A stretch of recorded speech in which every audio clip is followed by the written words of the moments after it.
You've been with me and there for me through thick and thin. And I can't begin to tell you how grateful I am for every phone call you made, every door you door knocked on. How many people did door knocking today? Quite a few. To spread our message of fairness, dignity, and respect for everybody in the state and in this country.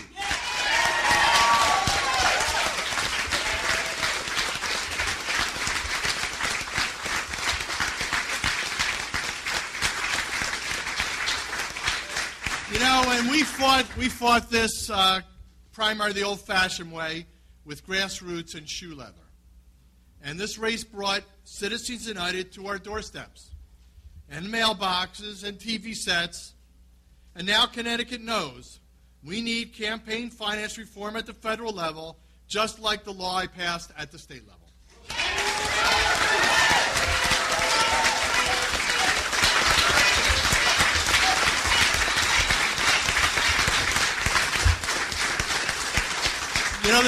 This campaign has never been about me. It's been about us. The working families of the 5th District. The single mom who was afraid to take a day off to be at home with her sick child. We passed sick leave at the state level. The retiree from Fafner-Berry, who's worried that his Medicare is going to be cut and his Social Security isn't going to go far enough to let him stay in his home. The working parent sitting at home late at night while the kids are asleep, trying to figure out what they can do without so they can make the next mortgage payment. That's what this race is all about. I spent my entire career fighting alongside you, whether you're a teacher, a firefighter, or a janitor, because you deserve fairness, dignity, and respect. And while I won't be the Democrat nominee in November, I will continue fighting for the progressive causes I've always fought for, and I'm going to be fighting there with you.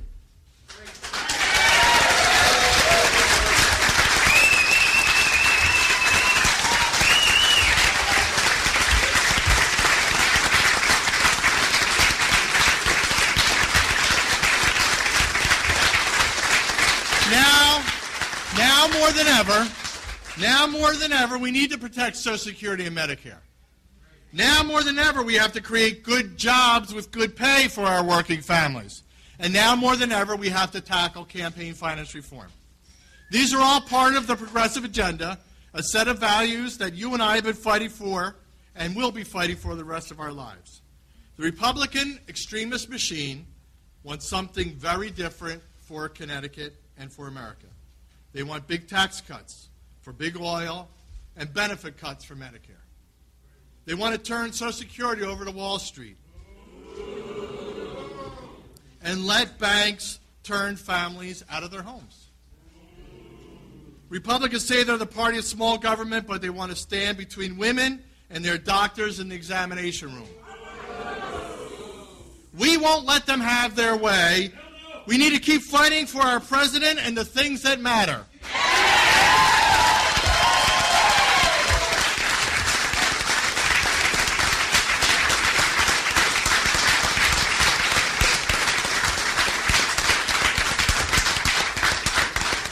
Now, I won't go further without talking about the extraordinary support of so many people and organizations, and I really mean it from the bottom of my heart.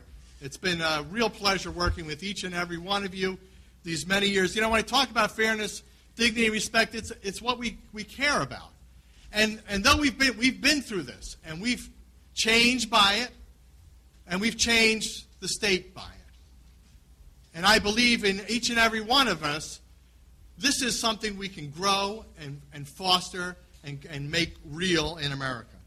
So I'm going to thank, first of all, my family, my wife Nikki, my son Aaron and his wife Tara, and my daughter Sarah.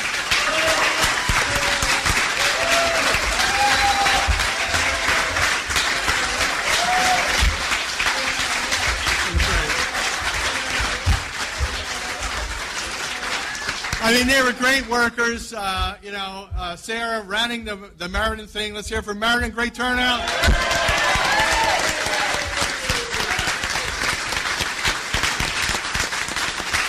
My wife Nikki keeps me sane in sometimes a very tough political arena, and my wonderful son, his lovely wife, Tara, for being there, working their hardest for everyone. Thank you very much. I want to thank my friends in Meriden, including, I'm going to forget some people, so if I don't say your name, you're in there. But Millie, Hilda, Diane, Mike, Dante, Craig, Brian, the other Mike, Miguel, the other Miguel, Juan and Victor, and so many people. You all know where you were. You were there, making things happen. My friends in labor, John Olson, Lori Pelletier, Sharon Palmer, Sal Luciano, Julie Kushner, Dave Pickus, Paul Filson, Patrice Peterson, Ken Glassman, Dave Roach, Mark Waxenberg, and the list goes on and on. Thank you so much.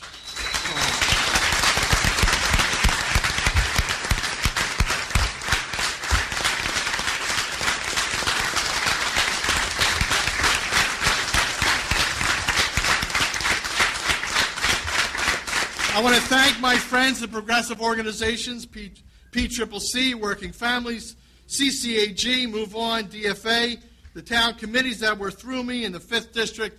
I know some people are here from the 5th, the other towns. Thank you so much. And delegates were with me through thick and thin. Thank you so much, and so many others. Thank you very much.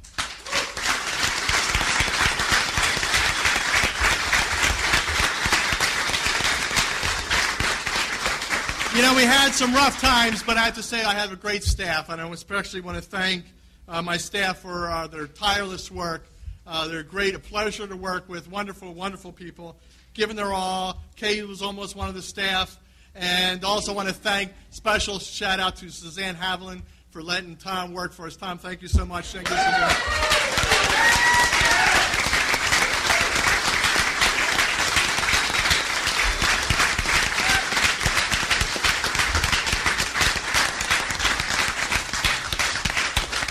But, you know, as I say this with a smile on my face because, you know, we know the things worth fighting for are important to all of us. And we know we got to keep working. The things we care about are hard. They're not easy. You know, looking after, you know, as I travel the state and running into people who are worried about their mortgages, it's hard. I run into people who are looking for jobs. It's hard. I talk to people without health care. That's hard work. And there's a lot of forces with a lot of money who are fighting against them. And that's where we come in.